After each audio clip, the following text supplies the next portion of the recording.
A'udzubillahi minasyaitonirrajim. Bismillahirrahmanirrahim. Assalamualaikum warahmatullahi ta'ala wabarakatuh. Waalaikumsalam warahmatullahi wabarakatuh. Alhamdulillah, alhamdulillah hamdan wa syukran lillah. Amma ba'd, Rabbi israh li sadri wa yassir li amri wahlul 'uqdatam min lisani yafqahu qauli. Alhamdulillah, terima kasih Bang Ali waktunya. Tadi juga Quran yang dibacakan oleh Kamimi itu berkaitan sekali sebenarnya. Surah Al-Isra ayat 23. Wa qadha rabbuka alla ta'budu illa iyyahu wa bil walidaini ihsana. Jadi kalau ada istri selama ini yang marah-marah sama suami, ini pembahasannya sebenarnya real ya. Realita yang terjadi di lapangan seperti itu. Banyak pertikaian, banyak perceraian, banyak kehancuran rumah tangga. Salah satunya dipicu oleh permasalahan mantu dan mertua yang tidak akur. Mertua merasa, oh ini anak saya, kenapa kamu jadi mantu sok lebih berhak katanya.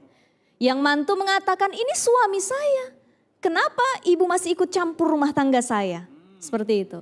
Jadi itulah kejadian-kejadian yang banyak menimbulkan pertikaian, akhirnya perceraian terjadi. Na'udzubillah min zalik. Maka apa yang harus kita lakukan sebagai seorang istri, kita harus mengingat dulu. Ketika mau melangsungkan pernikahan. Nah pernikahan ini kan ibadah terlama. Masalah yang timbul pun banyak di dalamnya. Jadi yang harus kita lihat adalah pernikahan itu bukan hanya kita saling baper-baperan. Nih buat anak-anak muda.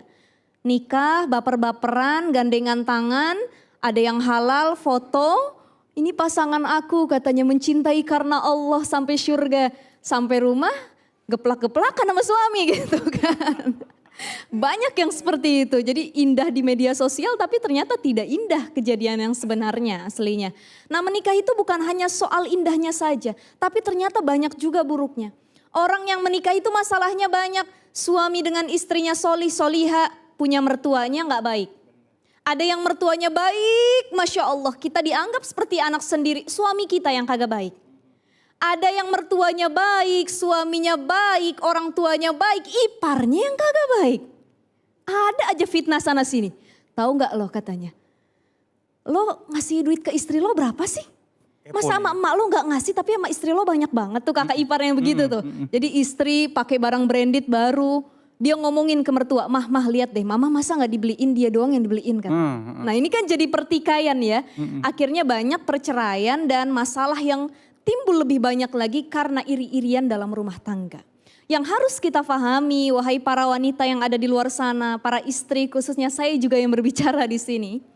Pertama ketika kita ingin menikah kita harus pahami bahwa yang harus kita cintai bukan hanya suami kita tapi juga ibunya, ayahnya, keluarganya. Pernah ketika itu salah seorang sahabat datang kepada Rasulullah. Beliau bertanya, ya Rasulullah, innali malan, wa innali aban, wa inna aban yuridu ayyakhudha mali, fakaifa ya Rasulullah? Wahai Rasul, aku ini punya harta banyak, aku juga punya seorang ayah. Ketika itu ayahku datang ke rumahku, posisinya aku sudah berkeluarga dan dia minta duit kepadaku. Fakaifa Rasulullah, maka apa yang harus aku lakukan? Qala Rasulullah sallallahu alaihi wasallam, Rasulullah mengatakan, anta wa maluka li abik. Kamu dan harta yang kamu miliki itu punya suami kamu. Jadi hati-hati para istri kalau orang tua datang ke rumah minta uang sama suaminya, itu diperbolehkan. Diperbolehkan, kita tidak boleh melarang. Makanya suami ketika mau menikahi seorang istri, kan nanya nih ya, will you marry me? Kamu mau gak nikah sama aku? Tapi kamu to be a second woman gitu. Kamu jadi perempuan kedua buat aku. Nah istrinya kaget. Loh perempuan yang pertama siapa? Ya my mother katanya. Ibu aku, umi aku, mamah aku. Jadi kamu tetap jadi yang kedua. Yang pertama itu harus ibu aku. Nah mertua ketika sudah tahu dia diutamakan oleh anaknya. Jangan juga berbuat sewenang-wenang. Ada mertua kalau di film-film sinetron saya nggak tahu kejadiannya mungkin banyak juga ya di luar sana. Kerjaannya fitnah menantu, berbuat buruk kepada menantu, melarang suaminya untuk memberikan nafkah kepada istrinya. Padahal kita tahu kalau kita belajar ilmu fikih atau belajar ilmu pernikahan, di situ ada hakku zaujati al wajibati ala zauji. Jadi ada hak istri yang wajib dipenuhi oleh suami. Salah satunya nafkah. Jadi bagaimana suami ini bisa seimbang. Dia ngasih nafkah juga ke istrinya, bahagiakan istrinya juga. Tapi juga tidak lupa memberikan nafkah kepada orang tuanya. Ada Mas Ali dalam kitab Hikmatut Tashri wa Falsafah, Syekh Ali Ahmad Al-Jurjawi menjelaskan pada bab nafaqatil aqarib, hikmatu nafaqatil aqarib. Ada hikmah memberikan nafkah kepada kerabat. Ternyata yang harus kita berikan nafkah itu bukan hanya istri. Sebagai laki-laki ini ada tugas-tugasnya. Jadi kalau dia punya keluarga, orang tua, maka orang tua juga diberikan nafkah. Dia punya adik-adik, selama dia mampu nafkahi. Dia punya anak-anak yang dihasilkan dari pernikahannya, dia juga nafkahi, itu selain istrinya. Nah, ada pada bab ini dijelaskan bagaimana nafkahnya kepada orang tua. Wa minal ma'lumi anna nafaqah alaihima. Itu husnul min ahsanil birri gitu ya. Jadi ini adalah sesuatu yang paling baik di antara kebaikan yang lainnya. Jadi kalau ada anak sudah menikah tapi tidak lupa bertanggung jawab kepada ibunya, ini anak yang soleh yang begini nih. Masya Allah, Bang Ali masih nafkahin ibunya. Alhamdulillah. Alhamdulillah, walaupun gak dipinta ngasih ya. Udah ada bulanannya tuh. Udah ada bulanannya. Nah, suami harus kasih pengertian sama istri. Neng, aku ngasih orang tua sekian ya. Kamu jangan marah ya. Tapi jangan kita ngasih orang tua sekian, ngasih istrinya sedikit. Kurang, yang... Orang tua sebulan dikasih 5 juta, istri dikasih 50.000 sehari kan. Sehari 50.000 gitu contohnya. Nah, ini jadinya timbul kecemburuan di antara kedua belah pihak. Maka suami di sini harus menjadi penengah. Harus adil, bagaimana dia bisa membahagiakan istrinya, bagaimana juga dia bisa membahagiakan ibunya. Ada satu pepatah mengatakan begini, kalau kita sedang membawa istri kita di hadapan ibunya, maka jangan pernah puji istri kita di depan ibu kita. Benar. Kebanyakannya, realitanya datang ke emaknya, mah, nih istri aku yang paling cantik nih, hemat orangnya, pinter ngatur duit katanya. Dandan pinter, masak enak, semua pokoknya dia pinter. Apa yang terjadi yang dirasakan oleh sang ibu? Marah. Iya pasti. Ya Allah, saya yang besarin 25 tahun, yang dibangga-banggain bininya gitu. Nah, istri juga harus paham ketika dia berada di depan mertuanya, maka jangan sekali-kali meminta suaminya untuk membanggakan dirinya. Tapi banggakan ibunya. Contoh begini, suami sama istri ketemu sama ibunya. Kata istrinya, "Mas, masakan ibu enak banget ya, aku jadi suka deh sama masakan ibu." Masya Allah. Kata suaminya, "Iya memang masakan ibu aku gak tertandingi, restoran manapun gak ada yang bisa rasanya menyamai. Seperti masakan ibuku ini." Jadi itu salah satu poin penting, kalau misalkan di depan mertua atau orang tua suami kita, jangan pernah membanggakan istri kita. Benar.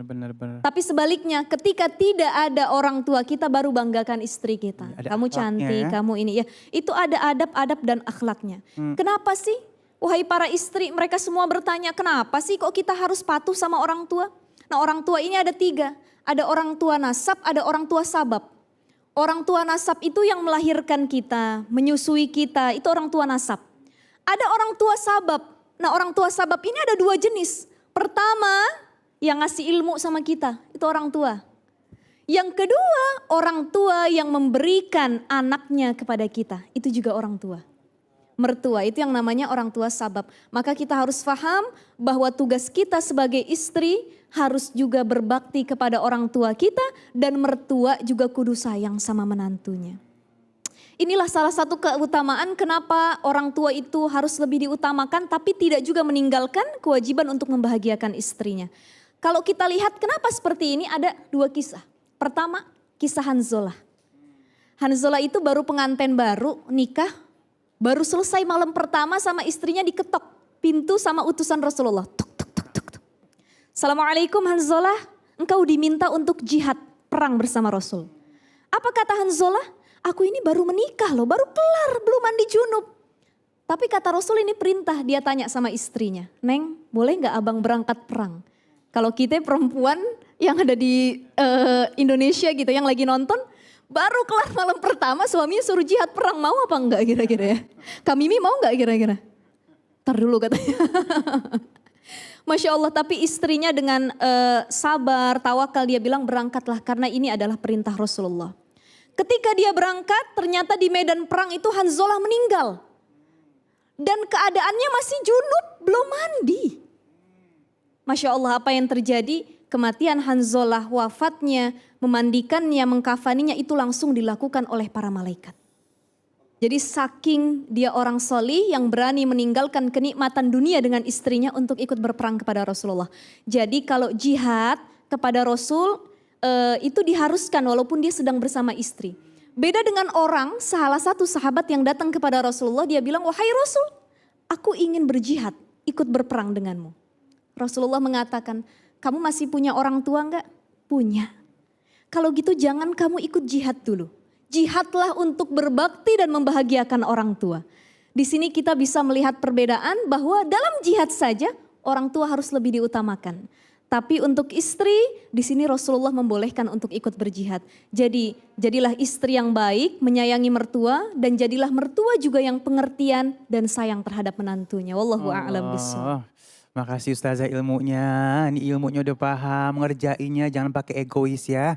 Ngerjainnya pakai ikhlas, ngerjainnya karena ibadah kepada Allah Subhanahu wa taala. Insya Allah teorinya bisa kita praktekin ya. Baik, alhamdulillahirabbil alamin sudah ada pertanyaan, Ustazah mohon izin Ali bacain dulu. Ini @Intan Nur ya. Bagaimana jika suami memberi uang kepada orang tuanya tapi enggak bilang dulu sama istrinya Ustadz? Nah, sama nih kayak saya. Ya nggak ngasih tahu gitu, udah ini emang biasa ngasih gitu, boleh nggak Ustazah?